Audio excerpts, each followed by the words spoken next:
first black act to perform at the Metropolitan Opera House. Wow. And so, what did it mean for you to perform at the Metropolitan Opera House? I mean, that is not the bitter end. No, it's not. You could put the bitter end in there about 1,000 times or more. Yeah.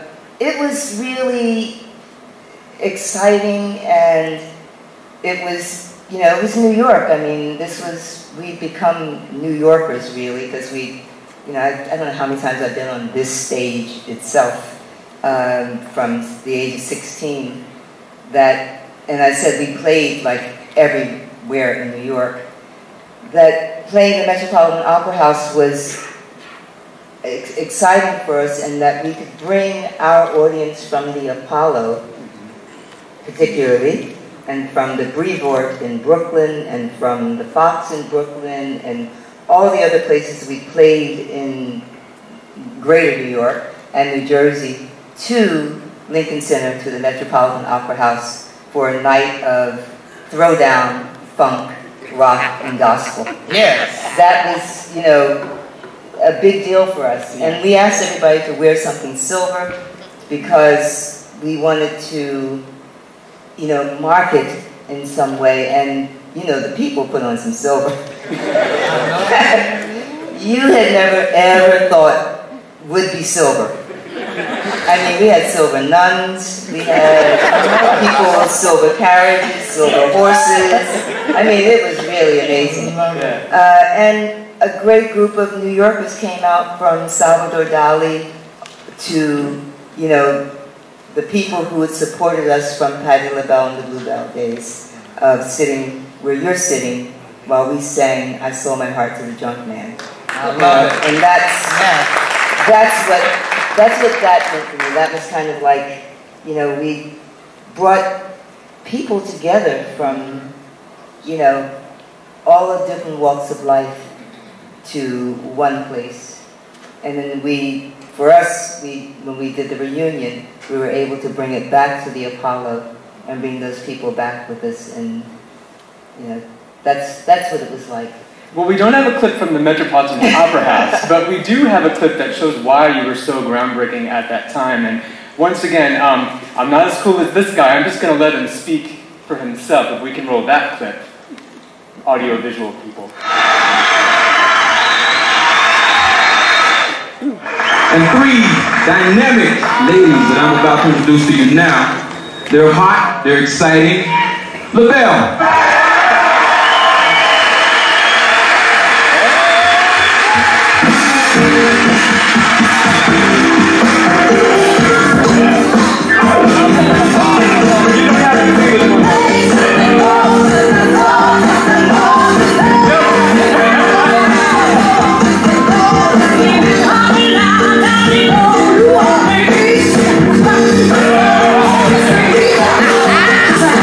Oh, hey, Joe.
can just watch the videos.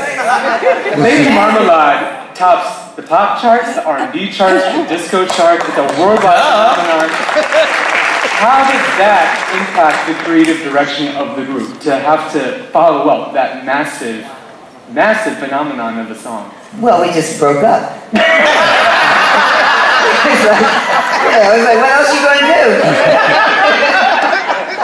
We had been together 17 years by then, right? So we basically grew up together. And I think what happened is that it was such a success that, the album that came after that, it was much more, because what we were about live, like that's that. Yeah. But we were much more about what can I do for you, I can't. Are you lonely? Are you lonely? I can't think of my own songs. Yeah. But live, we were much more about that interaction with the audience. Lady Marmalade was kind of like, a door opener in a way, for what we really wanted to say. And luckily, it was about a streetwalker, so it fell in within. It was something that was taboo, and I'm grateful. We're very grateful for that success, but it allowed us to say the other things that we really, really wanted to say. And there was no need to try and follow it, because it was a song that, how the song came about, we were on our way to do the record to New Orleans, and we went to LA for a CBS convention, and Vicki Wickham, who was managing the group at the time, she knew Bob Crew, who, from Jersey Boys, you may have heard of Bob Crew.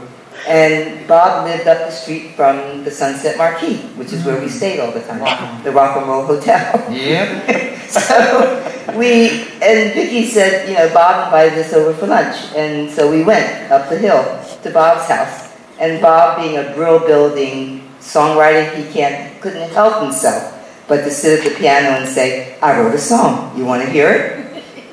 And he started playing. And he played songs, and we were like singing, having fun, and then he said, well, do you like that one? Do you like that one? Because he knew we were going to record.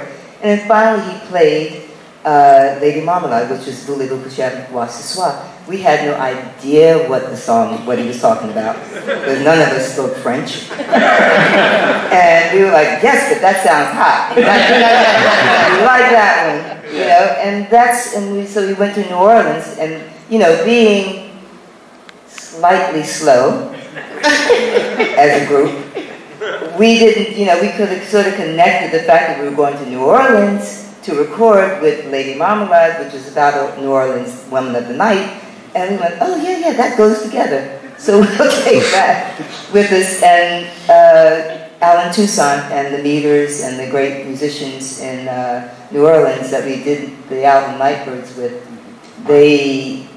James,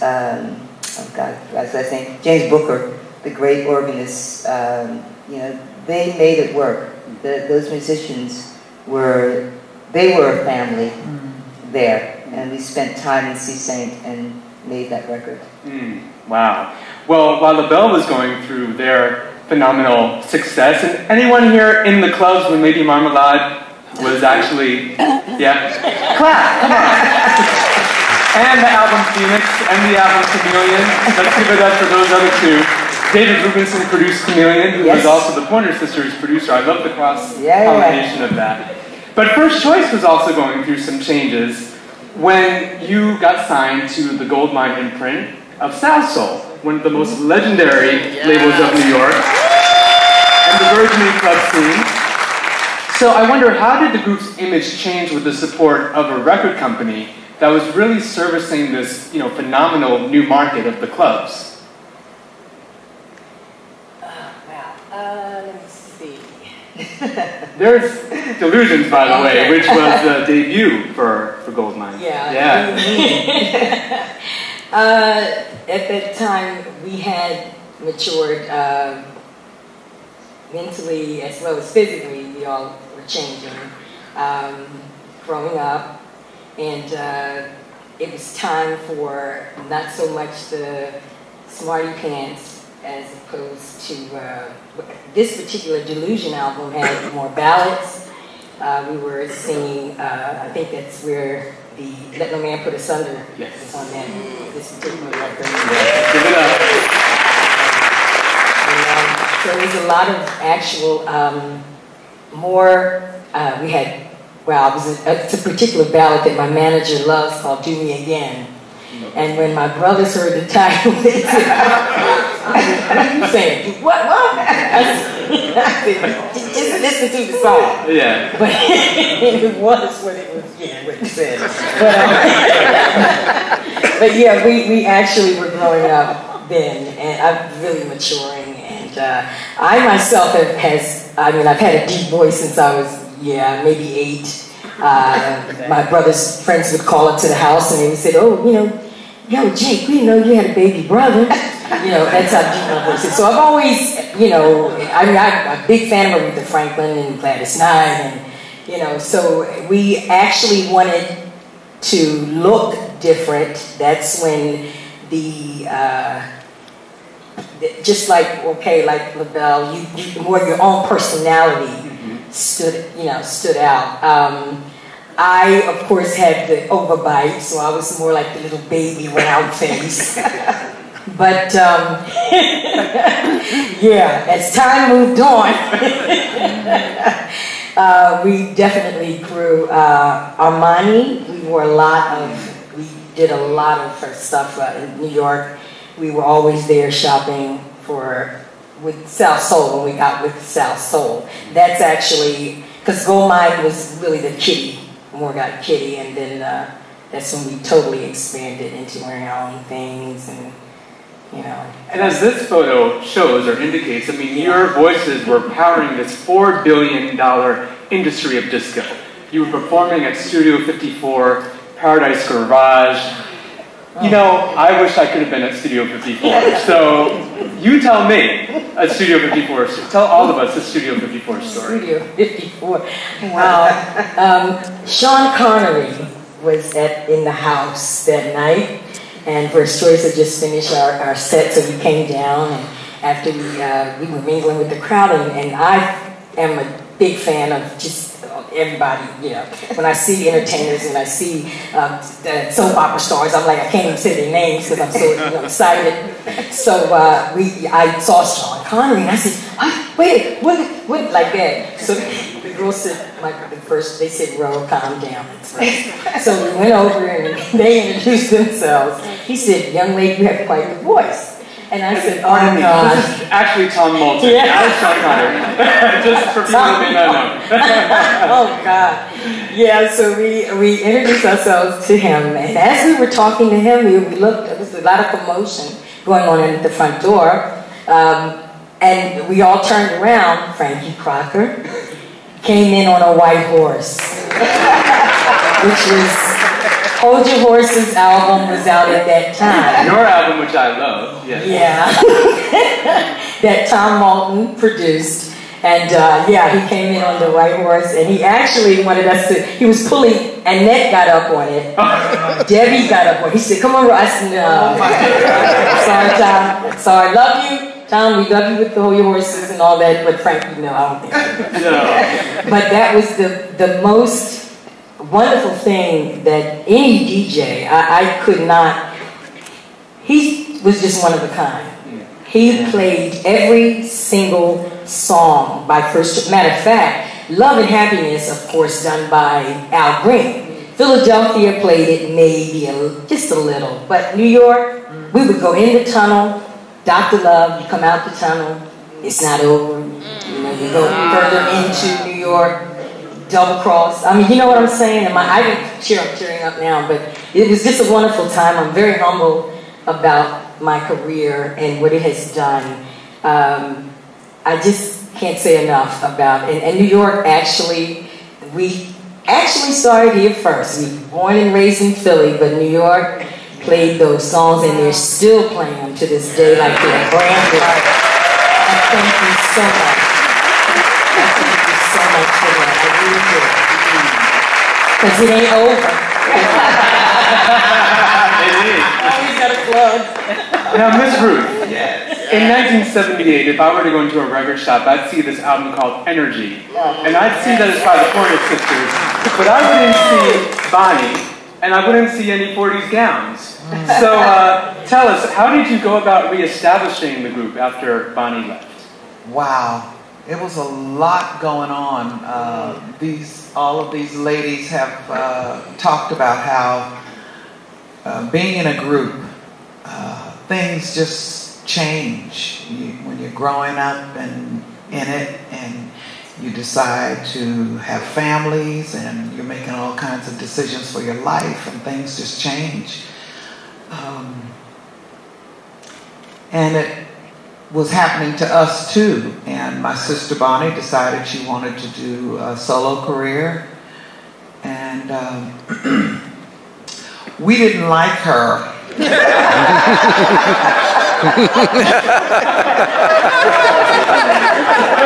Oh, I remember having a real tantrum, asking her if she had lost her ever-loving mind. But and I was pregnant with my third child, and Anita and I actually went back to my mom's house in Northern California, and we were really struggling and needing work real bad, and Christmas was coming. And I went down to the record plant in Sausalito because we were living over in Marin County, and put me and Anita's name up on the bulletin board so we could get some work. And lo and behold, Rick James was in town. Good old Rick. Called us up and needed us to do some backup. So we had Christmas that year. Thanks to Rick. Yeah. But shortly thereafter, we were trying to figure out what we were going to do with our lives, because Bonnie was gone on her way, and Anita and I wanted to get back to work, and Anita and I were the only two of the sisters who have children, so we had a good reason for wanting to go back to work. And we started coming back to Los Angeles and sort of putting feelers out for managers and material and all that, and we met Richard Perry through some other people, and he wanted someone to start this record label that he had just signed to with Warner Brothers. And Anita and I actually, as sisters, I don't know which is harder, if you're sisters or if you're not. I've always told people that if you're sisters and you're trying to work together, it just seems deeper because you care so damn much. If we were all strangers, I care to a certain extent, but there's a point where you go, okay, you go your way, I'll go my way. But sisters, it's like, I'm gonna tell Mama. Mama wouldn't do that. Mama said this and that and the other, and the Lord said. So, it was a lot going on for us to be able to stay together and accept each other's differences and each other's different ways of wanting to live our life. And it just sort of ripped us apart during that time. June was living in Los Angeles. Bonnie was gone off, married to someone else, and Anita and I really didn't want to be bothered with those two anymore.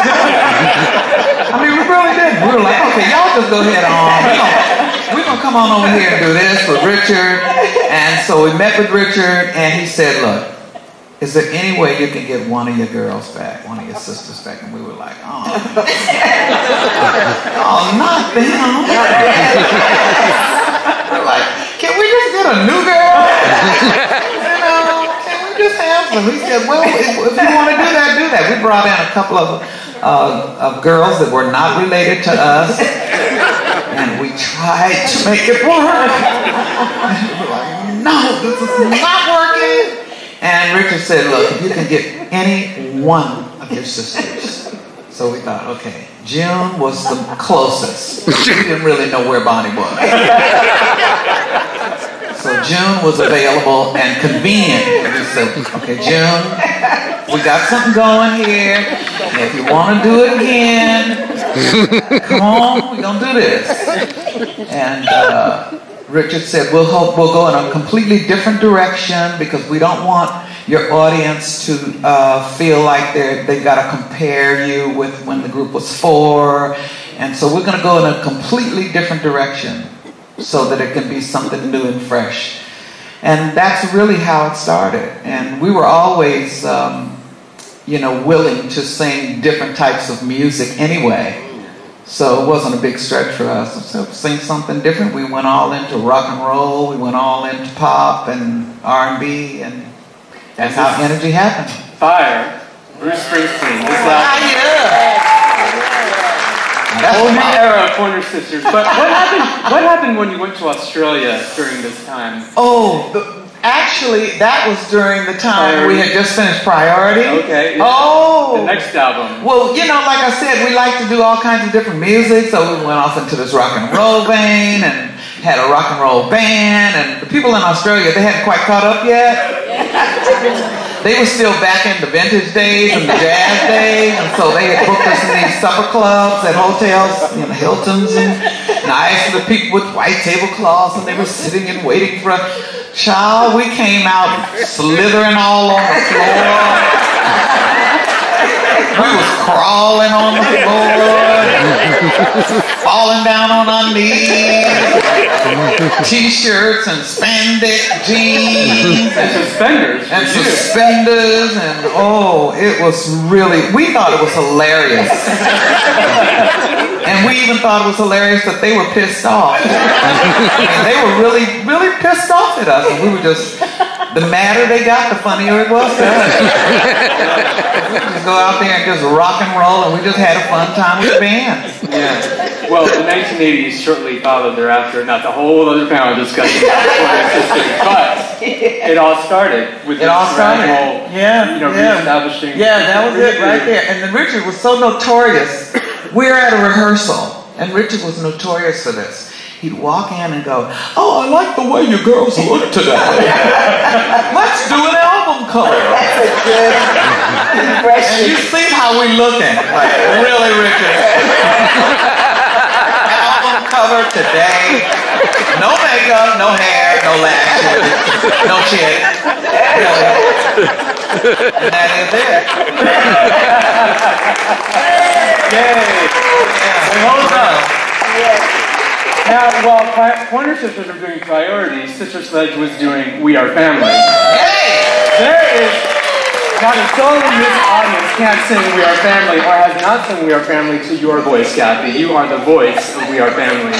And you introduced a classic, a modern classic that I would love to know, and I think all of us would love to know, how did working with Nile Rogers and Bernard Edwards and the Chic organization even manifest after coming from the Philadelphia sound and all these different producers? How did you get involved with Chic? Well, that's an interesting story. We had success in other countries, but never really domestically, not at home. And so we were this obscure group on a long list of groups. And Nile and Bernard had success with Norma Jean. And Alpha, and then Alpha. You are here, Norma Jean and Alpha Anderson. Yeah. Norma Jean, right? Alpha Anderson. Alpha. And Norma? Yeah, stand up. Wow. Stand up. Norma. Stand up. Alpha